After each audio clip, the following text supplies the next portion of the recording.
is brought to you by GOIL and Agricultural Development Bank. Coming up on International Trade Focus. Ghana's economy is at a turning point, with post-election strategies shaping business, trade and investment. What lies ahead? We break it all down. Hi there, welcome to another edition of International Trade Focus. My name is Anna Spew. On today's episode, we're bringing you Ghana's Economic Outlook 2025, an event organized by the Ghanaian German Economic Association, GGEA, here in Accra, where experts discussed Ghana's post-election economy and opportunities for the private sector. This episode promises to be insightful. Don't go away. A warm welcome back. You're watching International Trade Focus, and on today's episode, we're bringing you an event organized by the GGEA on Ghana's economic outlook post the 2024 election under the theme Consolidating Macroeconomic Stability and Economic Rebound in the Election Year. Now, discussions focused on trade, investment, and business resilience in 2025. There are experts who spoke at this event. Let's take a look. Ghana's economy often experiences shifts during election periods influenced by government spending, investor confidence, and trade policies. Historically, election years have been associated with increased public spending, currency fluctuations, and cautious investment behavior. This impacts both domestic businesses and Ghana's trade position within Africa and globally. As Ghana enters 2025, key economic players are focusing on strategies to restore stability and enhance trade competitiveness.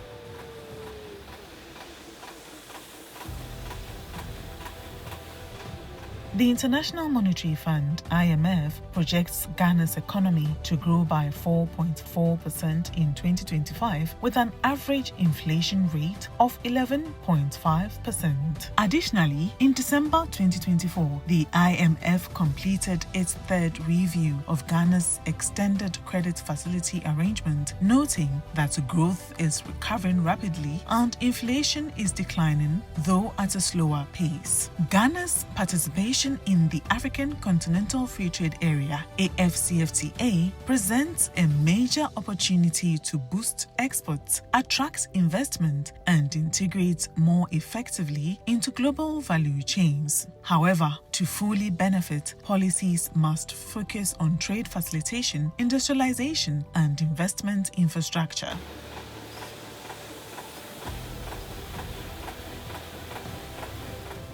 In this context, the Ghanaian German Economic Association, GGEA, organized the Ghana Economic Outlook 2025 Forum, bringing together industry leaders to discuss strategies for economic recovery. Key topics included tax reforms and business strategy, trade and investment, and private sector growth, how businesses can navigate the post-election economy and expand globally.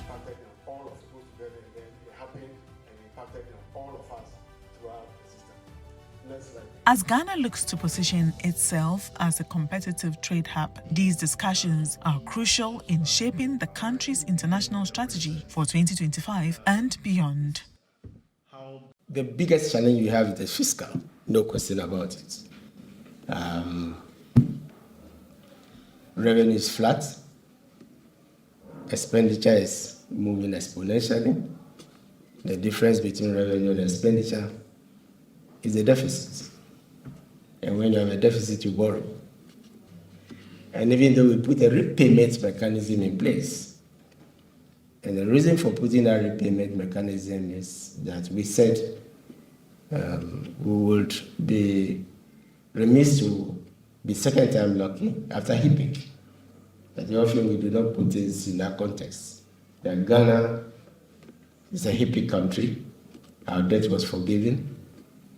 And so we said we should have a better debt management strategy. Otherwise, our debt would not be always forgiven. Nonetheless, we did the worst and defaulted. And we are unable to access our domestic market, let alone, the external markets. So herein lies the challenges. So we went into deficit financing. after the ruin or just before the borrowing was cut, which affected inflation or the indices. I don't want to be repeating them. Depletion of reserves, because if the fiscal is not strong, then you deplete your reserves, both domestic and foreign. So this is the backdrop. When I say fiscal is the most, difficult challenge that faces us, right?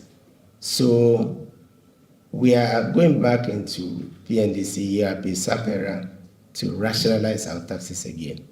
Something that was done. I think those who are sufficiently old and older than myself can remember the days when we had super sales taxes, when, because of inflation, the rate was as high as 202. I have seniors in the profession who are here. You can ask them, when I leave, from both customs and income tax. So, ladies and gentlemen, I think that if we rationalize the tax regime, if we have difficulties, we introduce two taxes anytime we did austerity: National Fiscal Stabilization Levy or Fiscal Stabilization Levy, right? And then we had the temporary import duty. And anytime we went out of an austerity program with the fund, we removed them. So they were keeping them. It was the reason for most of the levies that we are keeping. So this summarizes the rationalization that we have to do to the fiscal regime. And until you do the rationalization and raise enough revenue, right, to contain your expenditures, you are going to borrow. And if you borrow and you do not have a mechanism for repayment, you are going to default. This is the challenge, facing our country. And my topic is on the private sector. So a fiscal regime, this is what I'm saying, is that however you look at it, if you distort any of these taxes, if you overspend and you have fiscal deficits and whatever, as they say, the economists, you crowd out private sector. Interest rates go up, inflation goes up, deficit financing results in all those things. And it makes life simply difficult, for the private sector. So I'm not excusing private sector, which needs to be competitive, which needs to do things, better, also. But I'm also saying that we should not make the work of the private sector worse by making a fiscal regime and consequently the monetary regime, worse. And so for us to get out of the hole, we must begin to tackle the things that set us into the hole in the first place. And it's a task which, incidentally, for me, as I always say, ERP sub-boy, we're just going to be repeating things that we did in the 80s and 90s.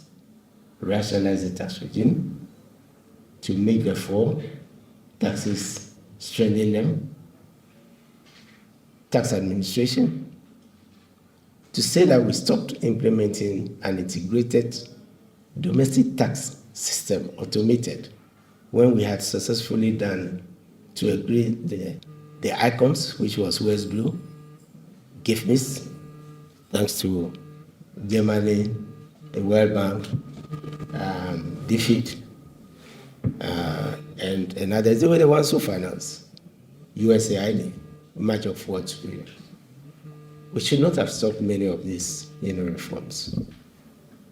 So what we have to do is to bring them back. I remember 2 years ago when Russia started the war in Ukraine, many of my Ghanaian friends said, "Oh, that's so far away, that doesn't affect us." But I'm afraid it does. Especially now as the US decided to stop USAID, that badly affects Ghana as well. But also it affects our capacity to step in as a bridge builder, because even our financial resources are limited.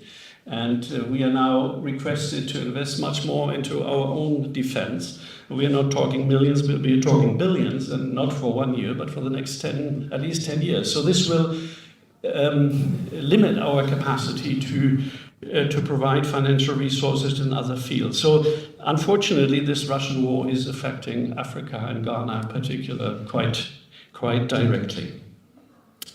Now, this is showing that Germany is willing to continue this commitment to Ghana. At the same time, we are humbly proud that Honorable President Mahama went on his first official trip as president of Ghana outside of the African continent, and he went to Germany. It's quite the contrary. So Mahama already went to Germany. We have the political director. We have upcoming the Berlin Energy Transition Dialogue in Berlin in March. I strongly believe that there is a huge market potential in the energy field. There is a huge need for upgrading the energy infrastructure, and Germany has a lot to offer. Next week, on Wednesday, I will be assisting in a groundbreaking ceremony for a very exciting project in the field of green hydrogen with the company of Enatrag in the eastern region. So this shows that the huge untouched potential of solar and wind energy can be harvested with new technologies. And Germany is among those countries who can offer quite interesting solutions and can help to materialize the enormous energetic potential we find here in Ghana. And there's more to come, and it's also very encouraging to see that some of the major global players based in Germany are using Ghana now as a hub for their IT centers of excellence. So they build up IT groups in Ghana that serve the company around the globe. So with energy, construction, IT, I'm quite confident that we will have a very positive trend in the German-Ghanaian relations. And if the new administration is correcting some of the developments of the last administration on how the private sector was treated, I'm pretty confident that Ghana can reverse the trend, because the trend is clearly in favor of your neighbor, of Côte d'Ivoire. But it's nothing that cannot be reversed. So I encourage all decision makers in the administration to take courageous decisions. A warm welcome back. You're watching International Trade Focus, and on today's episode, we're bringing you an event organized by the GGEA on Ghana's economic outlook post the 2024 election under the theme Consolidating Macroeconomic Stability and Economic Rebound in the Election Year. Now, discussions focused on trade, investment, and business resilience in 2025. There are experts who spoke at this event. Let's take a look. So we have the president's second coming, and he has outlined the broad areas, and that gives confidence to private sector, like as part of the de-risking. What are the core areas, right? So economic restoration, improvement in business environment. So improvement in the business, I believe that they are going to look at the tax environment. Again, they are going to look at other constraints or restrictions on the road drivers of the economy. And then there's something he also spoke about that got me interested: accountability and the fight against corruption. Wow, I pray he wins this fight, right? Okay, so look at it this way: an inefficient public sector actually represents cost to the private sector as they interact with what?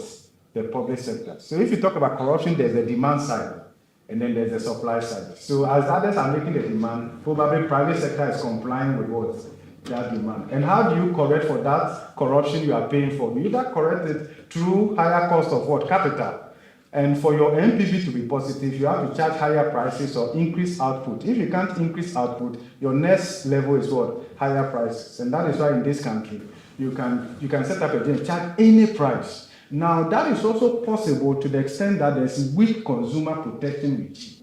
Right? In an environment that is highly corrupt, and you have to pay your way through to get business set up and all of that. If you have a strong consumer protection regime, you cannot accommodate higher prices and unfair practices. Okay, so and that is why probably over the year we have struggled to have the consumer protection bill. It's still a bill, and I hope it becomes an act.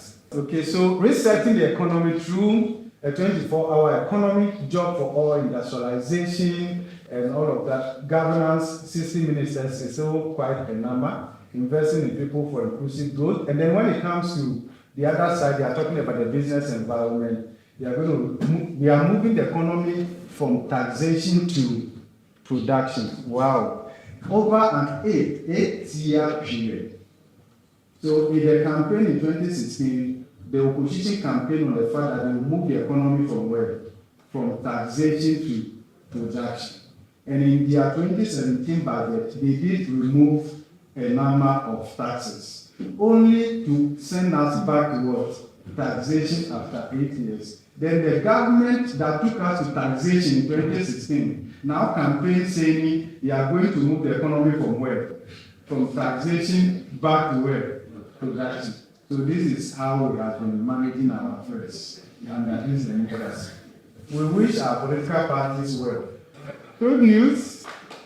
I believe that they should remove those taxes. I've made that quite clear, right? It's very difficult to situate e-levy within the basic principles of taxation, and e-levy has to go. All that e-levy was bringing in 2024 is just a little about 2 billion seats, right? That is almost just how much we allocated to the office of the president in 2024.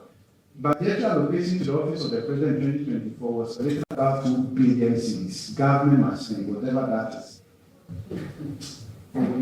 Meanwhile, we are allocating far and far less the critical sectors of the economy that will enable private sector to grow. And we are allocating more and more to the cost of operationalizing our democracy, because that is where politicians get their returns. And that is not proper. So e-levy has to go, and then once that goes, this is what will happen. The future of our economy is digital. So let's remove every roadblock, every restrictions on that part so that we can grow the digital economy and create more jobs from there, and we can actually get more tax revenue. The future of money is digital. The future of currency is digital. In fact, even these days in economics, we talk about digital economics and digital finance, because we are moving away from traditional economics, which is bricks and mortar. Then I also believe that we should merge the state levies with the standard V8 and peg it at 18% or below. It shouldn't be more than that. Studies have shown that if your standard VAT rate is more than 18%, any additional increase is counterproductive, right? And it adds to the high productive cost base of doing it. So we need to do that. Then COVID should go. COVID did not originate yet. We should not immortalize it. So COVID-19 levy must go quickly like yesterday, right? So emission levy, there's nothing to abolish here because we have not collected anything. Right? So I don't know what we want to abolish here. It's a zero balance. We don't abolish a zero balance simply because DPLA has not been reconfigured to be able to charge, and we don't have equipment to measure the emission the way it has to be. The law is in the literature book.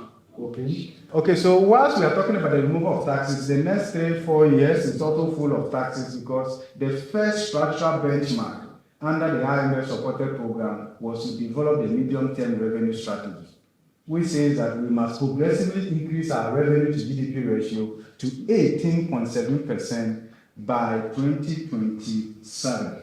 Actually, we are on course to reach that 2 years ahead of time because of the over taxes. What did debt restructuring do for us? So you can see the treasury bill rates, right? So we are talking about average interest rate of about 35%. How is that enabling to private sector? No. So one of the things that I think we need to push is that we talk about enabling environment in Ghana. What exactly constitutes enabling environment? What interest rates will constitute enabling what? Environment. What inflation? So because government kept saying we are creating enabling environment, but what is that environment? How do we determine that this environment is that enabling? So you pick interest rate and you see what is happening there, and you can clearly tell. The other risk I think we need to bear in mind is that we don't have a strong financial sector to support private sector. We don't. You have a banking sector where non-performing loans is as high as 21 or 22%. Come on, this is a crisis waiting to bear fruits. It's as simple as so. We can't say our banking sector is that strong with that high level of what? Non-performing loans. Just 2018, we increased the minimum capital to operate as a bank to 400 million Ghana cedis at a time when the exchange rate was around 5.2. Now, exchange rate currency depreciation alone has rendered banks worthless. So if you look at banks in dollar terms, really, they can't do any serious big-ticket transaction in supporting overall government economic strategy. And there's a reason why I think that we still need to rely on foreign direct capital or investment, and we also need to leverage a tier 2 pension, because that is where you have patient capital in delivery of infrastructure. Otherwise, we can't make progress. And of course, we need to also bring the policy rates down. We've gone through a number of rationalizations over the years. We can talk about VAT reforms, income tax amendments. At my younger age, I know from SMCD 5 and at 592, we have at 896 currently.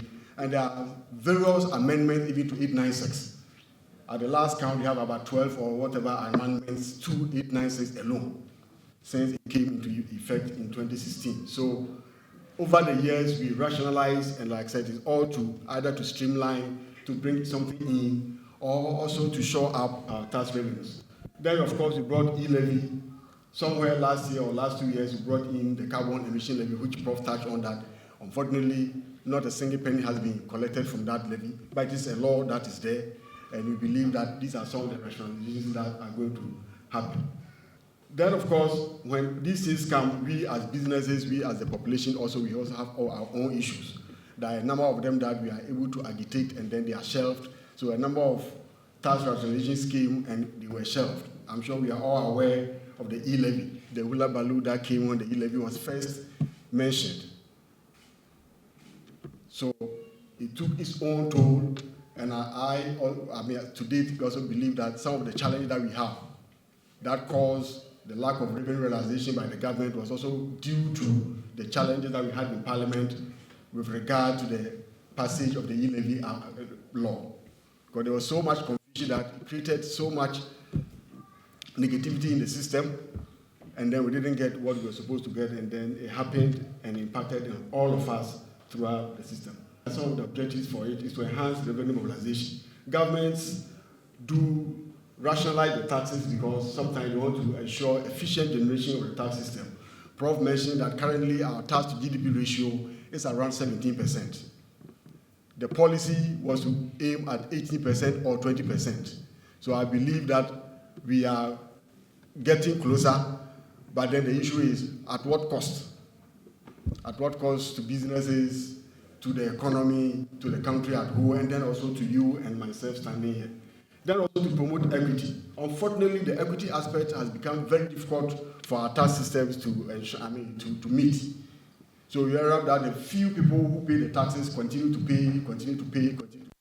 So even though one of the cardinal principles of taxes is to ensure equity, we never get there.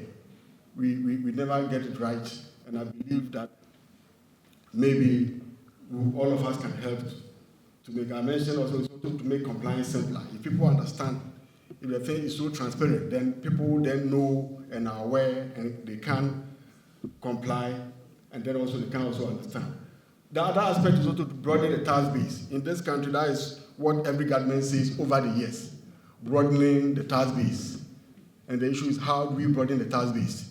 That is a bigger issue that maybe as businesses, we all need to sit back and discuss and also engage the government and to know how do we broaden the tax base so that everybody is paying a penny or a peso to support the development of the economy.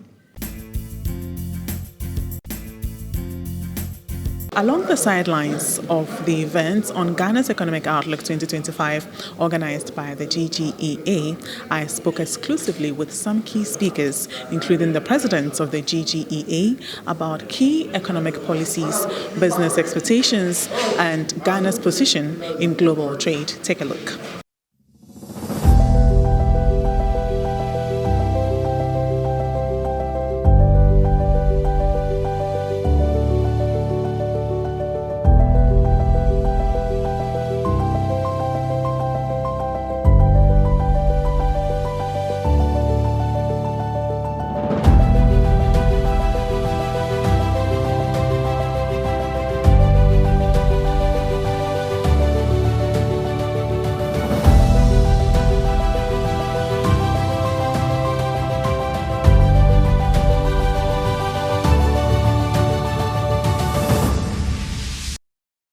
I want to find out from you how Ghanaian businesses in the international trade space can do their business whilst ensuring that they are tax compliant. And also, are there certain tax incentives that perhaps we could introduce to the private sector, or even tax incentives that can be enhanced for the private sector in order to ensure that they are able to gain competitive advantage on the international market?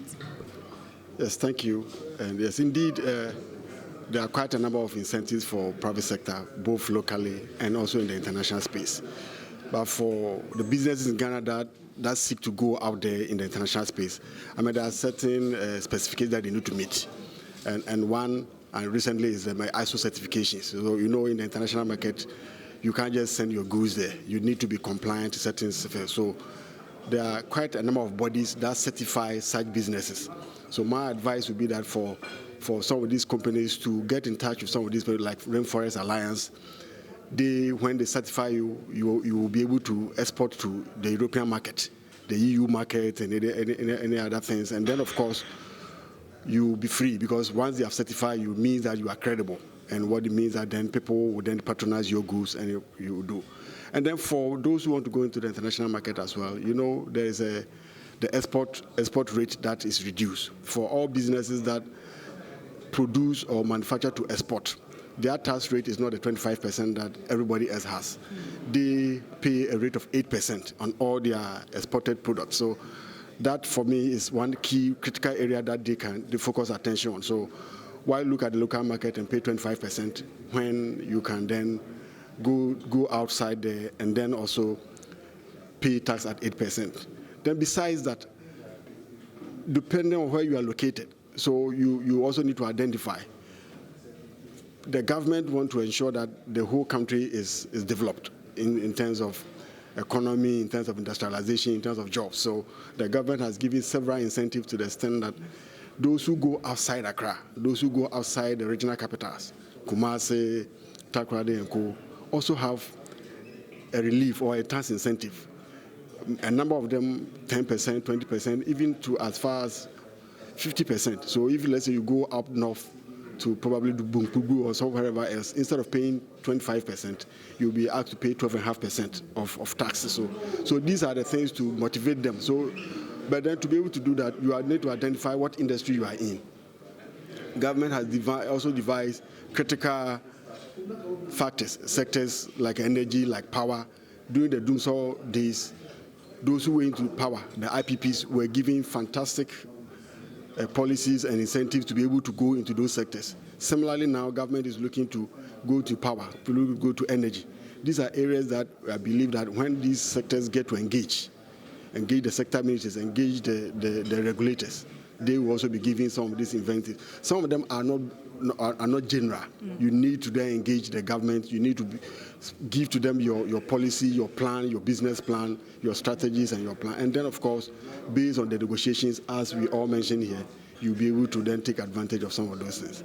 We've been talking about the private sector and how it's the backbone of Ghana's economy over and over and over and over again. Now, the African Continental Free Trade has commenced. Trading has officially commenced under the African Continental Free Trade. So, as a country, how can we leverage the African Continental Free Trade in order to gain competitive advantage? And also, what are certain policies that we should prioritize in order to help our private sector gain competitive advantage on the international market?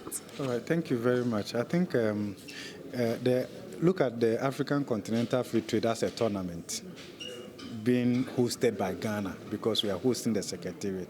But you don't win by hosting. You win by enabling your players. Who are the players? The players are the private sector.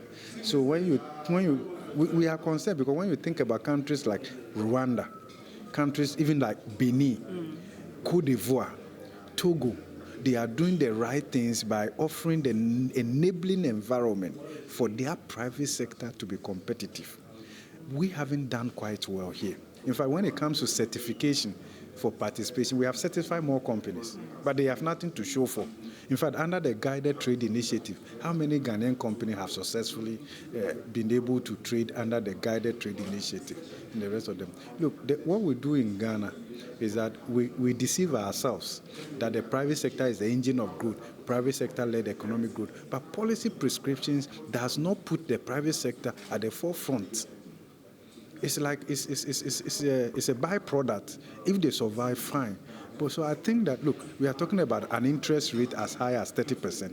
Look at the interest rate at which businesses are borrowing in Côte d'Ivoire.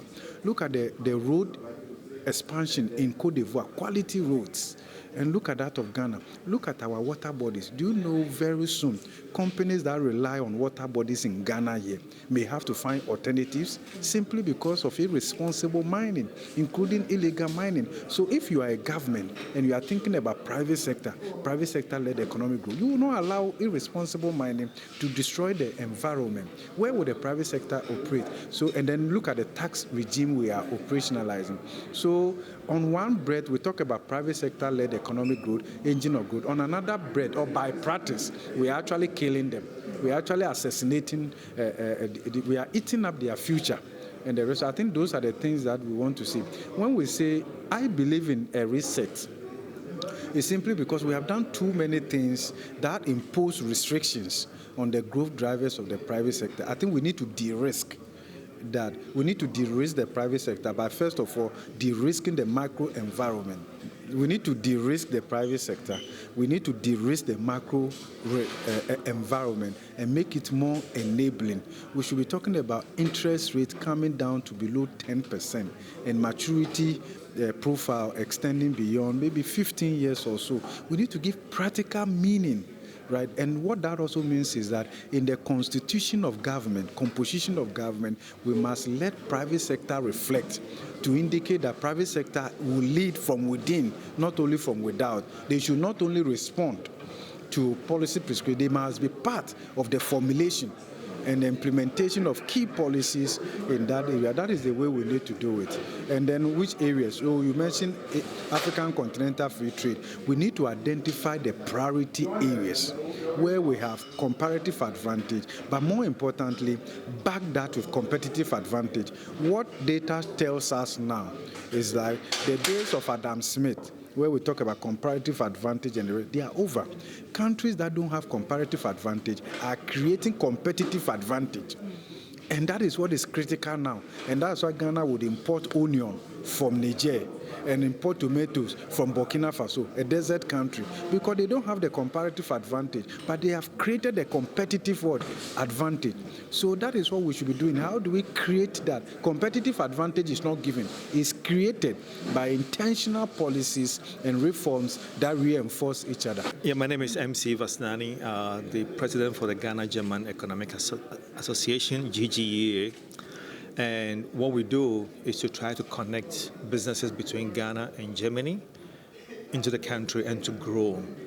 Unfortunately, people don't really understand the businesses a platform in this country, so the landscape is different. What you see in Germany is not what you see in Ghana. So it's always appropriate to have members who are in the advisory board, tax consultants, and business-minded people to be able to come up into the association and be able to offer services and advices.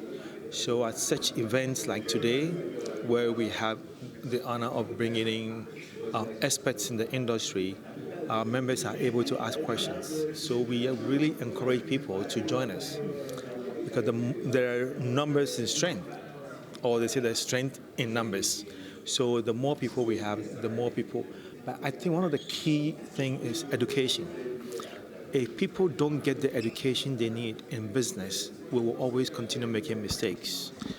You have some of the questions you heard today, different answers from different people, especially with GRA. So these are part of the things that we do to educate our members for them to understand. And we believe that going forward this year, we will have an event every month to bring in people and stakeholders coming in to offer more services and advisories and other. At the end of the day, a business must make profits. And if you don't do your business very well, you make losses. So, and doing it ethically and compliantly is key to what we do. Right. So I believe that you touched on it briefly, but specifically and for more emphasis, what role would you say the GGEA plays in ensuring that the business community here in Ghana are, able to understand the international trade market, particularly when it comes to the German market? So we are promoting ourselves here as a country, as a member association, and we want to invite a lot of people to come into the member. So we are giving the opportunity to members to also understand what it takes to do the business in Germany. We've had a couple of exhibitions and fairs that happened. So it's a matter of trying to promote businesses. Some people might come in with other ideas, looking for opportunities to go to Germany and things, but we are looking for more partnership, more collaboration between Ghanaian businesses and German businesses coming together, and an opportunity to form JVs and technical services agreements and things. That is what we are looking for. At the end of the day, Ghana depends more from the outside to be able to survive in our business relationships. So this is what we're looking at, to partner, to bring both countries together and give the visibility in the business sense. And it's a wrap for this week's edition of International Trade Focus. Join us same time next week for some more international trade-related updates here in Ghana and beyond. My name is Anna Spiel. Bye-bye.